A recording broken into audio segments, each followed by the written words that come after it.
네, 오늘은 야고보서 강의 12번째 시간입니다.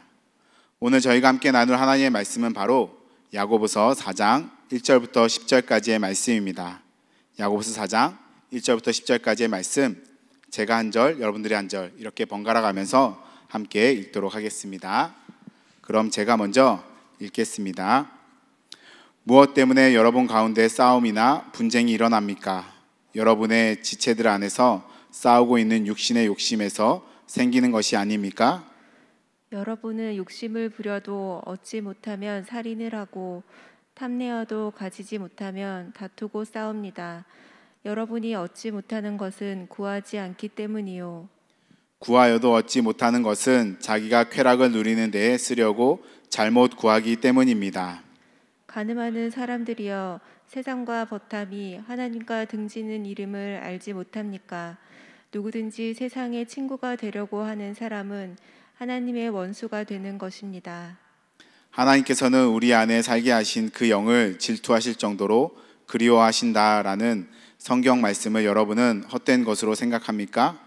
그러나 하나님께서는 더 큰 은혜를 주십니다. 그러므로 성경에 이르기를 하나님께서는 교만한 자들을 물리치시고 겸손한 사람들에게 은혜를 주신다 하고 말합니다. 그러므로 하나님께 복종하고 악마를 물리치십시오. 그리하면 악마는 달아날 것입니다. 하나님께로 가까이 가십시오. 그리하면 하나님께서 가까이 오실 것입니다. 죄인들이여, 손을 깨끗이 하십시오. 두 마음을 품은 사람들이여, 마음을 순결하게 하십시오. 여러분은 괴로워하십시오. 슬퍼하십시오. 우십시오. 여러분의 웃음을 슬픔으로 바꾸십시오. 기쁨을 근심으로 바꾸십시오. 주님 앞에서 자신을 낮추십시오.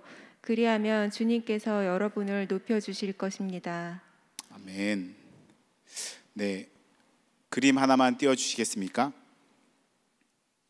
네, 여러분 혹시 이 그림이 무엇을 의미하는 것이라고 생각되어집니까? 지금 예수님과 사탄이 서로 팔씨름하고 있는 모습인데, 이 그림을 보면 무엇이 가장 먼저 떠오르시나요? 저는 처음 이 그림을 봤을 때에 조금 놀랐습니다. 왜냐하면 예수님과 사탄의 힘이 비등비등한 것처럼 그렇게 보였기 때문입니다. 실제로는 예수님의 힘이 사탄의 힘보다 훨씬 더 세겠지만, 우리 내면에 있는 성령의 힘과 사탄의 힘은 정말 비등비등한 것처럼 그렇게 느껴질 때가 참 많이 있는 것 같습니다. 그래서 우리 안에 있는 이 성령의 힘과 사탄의 힘이 서로 부딪혔을 때, 어떤 때는 성령의 힘으로 승리할 때가 있는가 하면, 또 어떤 때에는 사탄의 힘이 너무나 세서 넘어질 때도 있는 것 같습니다. 이처럼 우리의 내면에는 날마다 성령의 힘과 사탄의 힘, 즉 육신의 힘이 서로 싸우고 다투고 있는 것을 우리는 볼 수 있습니다. 사도 바울도 우리의 내면 세계에 대하여 말씀한 바가 있는데, 제가 로마서 8장 5절 6절 말씀을 읽어드리겠습니다. 육신을 따라 사는 사람은 육신에 속한 것을 생각하나 성령을 따라 사는 사람은 성령에 속한 것을 생각합니다. 육신에 속한 생각은 죽음입니다. 그러나 성령에 속한 생각은 생명과 평화입니다. 여러분, 지금 사도 바울이 권면하고 있는 대상은 불신자들이 아닙니다. 지금 사도 바울이 권면하고 있는 대상은 바로 하나님의 아들인 예수 그리스도를 믿고 따르는 그리스도인들인 것이죠. 1차적으로는 로마 교회 성도들이겠지만, 사도 바울은 지금 저와 여러분들에게 이렇게 동일하게 권면하고 있는 것입니다. 즉, 사도 바울은 지금 저와 여러분들도 성령을 모신 사람들이므로 철저하게 육신이 아닌 성령을 따라 살아가라는 것입니다. 여기 사도 바울의 말에 따르면 육신을 따라 살아가는 사람은 죽음에 이르게 되고, 성령을 따라 살아가는 사람은 생명과 평화가 주어지게 된다라고 말하고 있습니다. 그래서 사도 바울은 로마 교회 성도들뿐만 아니라 저와 여러분들에게도 반드시 육신을 따르는 삶이 아닌 성령을 따르는 삶을 살라고 그렇게 강하게 권면하고 있는 것이죠. 오늘 본문 말씀에 기록한 사도 야고보도 사도 바울과 같은 말을 하고 있다라고 저는 믿습니다. 우리 그리스도인들의 마음에는 두 가지 마음이 있으니 이 두 가지 마음을 잘 다스려서 하나님이 기뻐하시는 마음으로 만들라는 것이 바로 오늘 사도 야고보가 우리 그리스도인들에게 권면하고 있는 말씀인 것이죠. 그래서 저는 오늘 말씀의 제목을 두 마음 정복하기로 정해 보았습니다. 우리 안에 있는 이 두 마음, 육신의 마음과 성령의 마음을 잘 다스리고 정복해서 하나님이 원하시고 기뻐하시는 마음으로 그렇게 만드는 것, 이것이 바로 오늘 말씀의 핵심인 것입니다. 그럼 우리는 어떻게 하면 이 두 마음을 잘 다스리고 또 잘 정복할 수 있을까요? 그것은 바로 우리 안에 육신의 마음과 성령의 마음이 있다는 것을 인지하고 또 이 두 마음을 잘 구분할 수 있어야 합니다. 즉 우리 안에 있는 육신의 마음과 성령의 마음을 잘 구분할 줄 알아야만 우리는 이 두 마음을 잘 다스리고 또 잘 정복할 수 있다라는 것이죠. 그럼 어떤 것이 육신의 마음이고 어떤 것이 성령의 마음인지 잘 모르는데 어떻게 그것들을 잘 다스리고 정복할 수 있겠습니까? 지피지기면 백전백승이라는 말도 있듯이 우리는 이 두 가지 마음에 대하여 잘 알아야만 합니다. 그리고 이것들을 잘 구분할 줄도 알아야만 하는 것이죠. 그럼 사도 야고보가 말하는 육신의 마음에는 어떠한 것들이 있을까요? 그 첫 번째는 바로 욕심입니다. 제가 본문 1절 말씀을 읽어드리겠습니다. 무엇 때문에 여러분 가운데 싸움이나 분쟁이 일어납니까? 여러분의 지체들 안에서 싸우고 있는 육신의 욕심에서 생기는 것이 아닙니까? 사도 야고보는 지금 우리 안에 있는 욕심 때문에 분쟁이 일어난다라고 그렇게 말씀하고 있습니다. 즉 예수님을 믿고 따르는 그리스도인들도 욕심에 사로잡히게 되면 다른 지체들과 함께 싸우고 다투고 그렇게 된다라는 것이죠.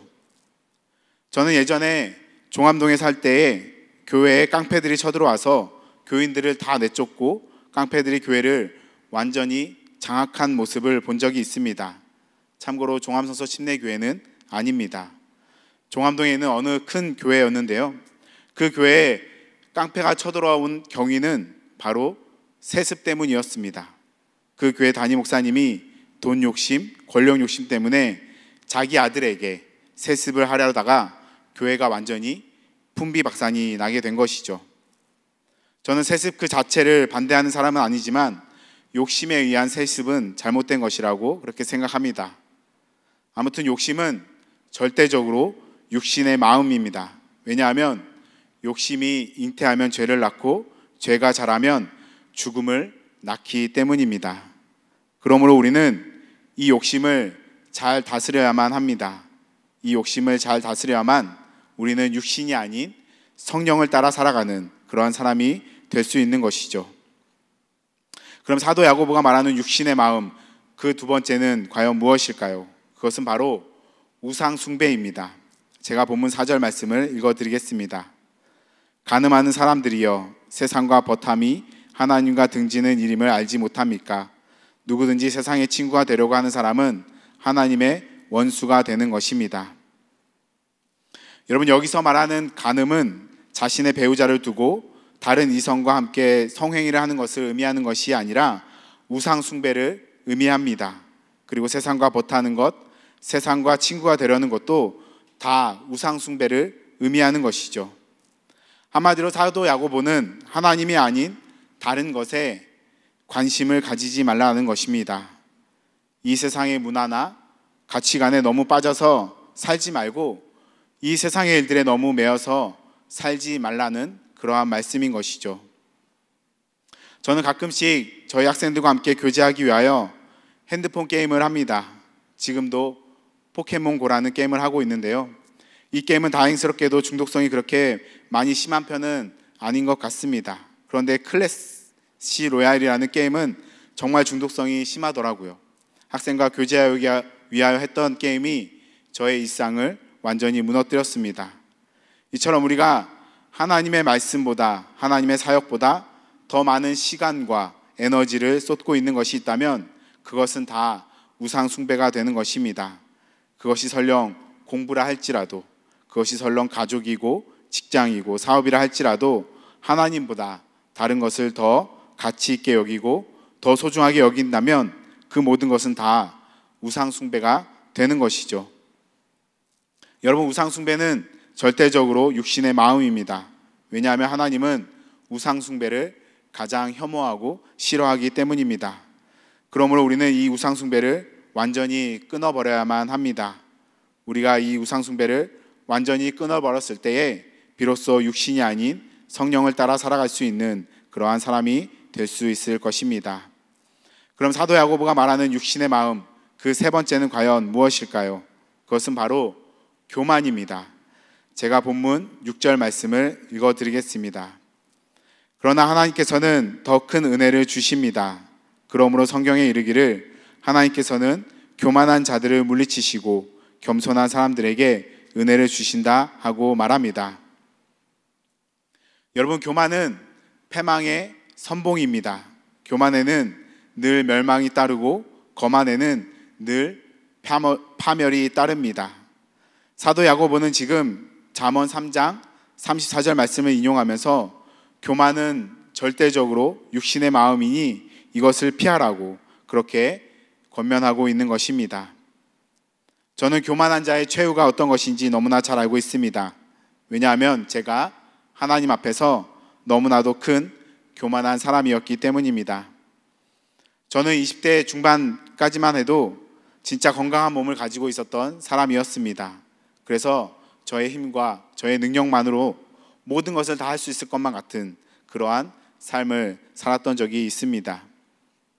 그리고 제가 축구랑 농구를 참 좋아했었는데요. 그때는 정말 오랜 시간 동안 축구를 해도 잘 지치지도 않았고 또 잘 뭉치지도 않았습니다. 그런데 제 허리에 디스크가 찾아온 뒤로는 정말로 아무것도 할 수가 없었습니다. 하나님께서 하늘 끝까지 교만했던 저에게 디스크를 선물로 주시니 저는 완전히 고꾸라질 수밖에 없었던 것입니다. 저는 교만한 자의 최후가 어떤 것인지 아주 뼈저리게 느꼈습니다. 여러분, 교만은 육신의 마음입니다. 그러므로 교만을 완전히 벗어 던져버리시기 바랍니다. 우리가 이 교만이라는 허울을 완전히 다 벗어버렸을 때 비로소 육신이 아닌 성령을 따라 살아갈 수 있는 그러한 사람이 될 것입니다. 그럼 반대로 사도 야고보가 말하는 성령의 마음에는 어떠한 것들이 있을까요? 이것도 간략하게 세 가지만 말씀드리겠습니다. 그 첫 번째는 바로 복종입니다. 제가 본문 7절 말씀을 읽어드리겠습니다. 그러므로 하나님께 복종하고 악마를 물리치십시오. 그리하면 악마는 달아날 것입니다. 여러분, 사도 야고보는 지금 우리에게 하나님께 복종하라고 그렇게 권면하고 있습니다. 여러분, 복종이 무엇입니까? 그것은 바로 절대적 순종을 뜻합니다. 즉, 나의 생각이나 욕심이 아닌 하나님의 말씀과 뜻에 완전히 순복하는 것, 이것이 바로 복종인 것입니다. 사도 야고보는 지금 우리에게 욕심이 아닌 복종을 명령하고 있는 것입니다. 욕심은 육신의 마음이었다면 복종은 성령의 마음이니 이 성령의 마음을 온전히 가지라고 그렇게 우리에게 관건하고 있는 것이죠. 여러분, 하나님께 복종하는 것은 참으로 좋은 것입니다. 많은 사람들이 복종이라는 말을 들으면 거부감부터 가지게 되는데 내가 정말로 좋아하고 의지하는 그러한 분의 말씀에 복종하는 것은 어떤 면에서 보면 엄청난 최고의 영광인 것입니다. 여러분, 한번 생각해 보십시오. 그럴 일은 절대로 없겠지만 만약 지금 여기에 벤투 감독이 와서 저보고 2026년 북중미 월드컵에 함께 나가자고 그렇게 말한다고 한번 가정해 봅시다. 제가 그 말에 복종하는 것은 참으로 영광스러운 것입니다. 저 같은 사람이 국가대표로 뛴다는 것은 정말 말도 안 되는 일인 것이죠. 그런데 온 우주의 주인이신 하나님께서 우리에게 복종을 요구하고 계십니다. 그분의 말씀에, 그분의 뜻에 온전히 복종하는 이 세상 최고의 영광이 될 것입니다. 그러므로 우리 모두 하나님께 복종하는 자들이 됩시다. 그럼 사도 야고보가 말하는 성령의 마음, 그 두 번째는 과연 무엇일까요? 그것은 바로 친밀감입니다. 제가 본문 8절 말씀을 읽어드리겠습니다. 하나님께로 가까이 가십시오. 그리하면 하나님께서 가까이 오실 것입니다. 죄인들이여 손을 깨끗이 하십시오. 두 마음을 품은 사람들이여 마음을 순결하게 하십시오. 여러분, 사도 야고보는 지금 우리에게 하나님께 가까이 가라고 그렇게 권면하고 있습니다. 이것이 바로 성령의 마음이라고, 이것이 바로 하나님을 기쁘시게 하는 것이라고 그렇게 말씀하고 있는 것이죠. 여러분, 하나님은 우리가 하나님께로 가까이 나와 친밀한 관계가 되기를 간절히 원하고 계십니다. 창세기 3장에 보면 하나님은 하나님의 말씀에 불순종하여 나무 사이에 숨었던 아담에게 찾아가서 내가 어디에 있느냐라고 그렇게 물으셨습니다. 하나님께서 아담에게 왜 이러한 질문을 하셨던 것일까요? 아담이 어디에 있는지 진짜 몰라서 그렇게 물었던 것일까요? 아닙니다. 하나님은 아담이 하나님께로 가까이 나아오기를 원했던 것입니다. 아무리 아담이 하나님 앞에서 범죄를 저질렀다 할지라도 하나님은 아담이 하나님께로 나와 용서를 구하고 회개하기를 바라셨던 것이죠. 여러분, 하나님은 우리가 날마다 하나님께로 가까이 나와 친밀하기를 간절히 원하고 계십니다. 하나님은 우리가 하나님을 떠나 다른 것에 집중하는 것을 원치 않으십니다. 하나님은 우리가 하나님 앞에 나와 함께하기를 원하십니다. 우리가 아무리 하나님 앞에 죄를 범했든 죄를 범하지 않았든 상관없이 언제나 하나님께 나와 하나님을 예배하고 하나님을 찬양하는 것을 하나님은 간절히 바라고 계십니다. 그러므로 우리 모두 하나님과 더욱 친밀한 사람이 됩시다. 이제 마지막으로 사도 야고보가 말하는 성령의 마음, 그 세 번째는 과연 무엇일까요? 그것은 바로 겸손입니다. 제가 본문 10절 말씀을 읽어드리겠습니다. 주님 앞에서 자신을 낮추십시오. 그리하면 주님께서 여러분을 높여주실 것입니다. 여러분, 사도 야고보는 지금 우리에게 하나님 앞에서 우리를 낮추라고 그렇게 권면하고 있습니다. 여기에서 낮추라는 것은 겸손을 의미합니다. 즉, 육신의 마음이 교만이었다면 성령의 마음은 겸손이라는 것이죠. 여러분, 우리가 하나님 앞에서 겸손한 자가 되는 것은 참으로 중요합니다. 왜냐하면 우리를 높여주실 수 있는 분은 오로지 하나님 한 분뿐이시기 때문입니다. 예수님을 보십시오. 예수님은 철저하게 겸손한 모습으로 이 땅 가운데 오셨습니다. 그리고 죽기까지 순종하셨습니다. 그랬을 때 하나님께서 예수님을 모든 이름 위에 뛰어난 이름으로 그렇게 높여주셨습니다. 제가 빌립보서 2장 5절부터 9절 말씀을 읽어드리겠습니다. 여러분 안에 이 마음을 품으십시오. 그것은 곧 그리스도 예수의 마음이기도 합니다. 그는 하나님의 모습을 지니셨으나 하나님과 동등함을 당연하게 생각하지 않으시고 오히려 자기를 비워서 종의 모습을 취하시고 사람과 같이 되셨습니다. 그는 사람의 모양으로 나타나셔서 자기를 낮추시고 죽기까지 순종하셨으니 곧 십자가에 죽기까지 하셨습니다. 그러므로 하나님께서는 그를 지극히 높이시고 모든 이름 위에 뛰어난 이름을 그에게 주셨습니다. 아멘. 우리도 예수님처럼 겸손한 자들이 됩시다. 하나님께서 교만한 자에게는 멸망이 따른다고 하셨지만 겸손한 자에게는 영광이 따른다고 하셨으니 우리 모두 날마다 하나님 앞에서 겸손한 자들이 됩시다. 이것이 바로 사도 야고보가 말하는 성령의 마음입니다. 이제 말씀을 정리하겠습니다. 여러분, 우리의 마음에는 늘 육신의 마음과 성령의 마음이 싸우고 있습니다. 저는 여러분들이 우리 안에 있는 이 두 마음, 육신의 마음과 성령의 마음을 잘 다스리고 잘 정복하여서 정말 하나님이 기뻐하시고 하나님이 원하시는 마음으로 그렇게 만들어가기를 간절히 소망합니다. 욕심보다는 복종을, 우상숭배보다는 친밀감을, 교만보다는 겸손을 기쁘게 선택하는 우리 모두가 되기를 주님의 이름으로 축복합니다.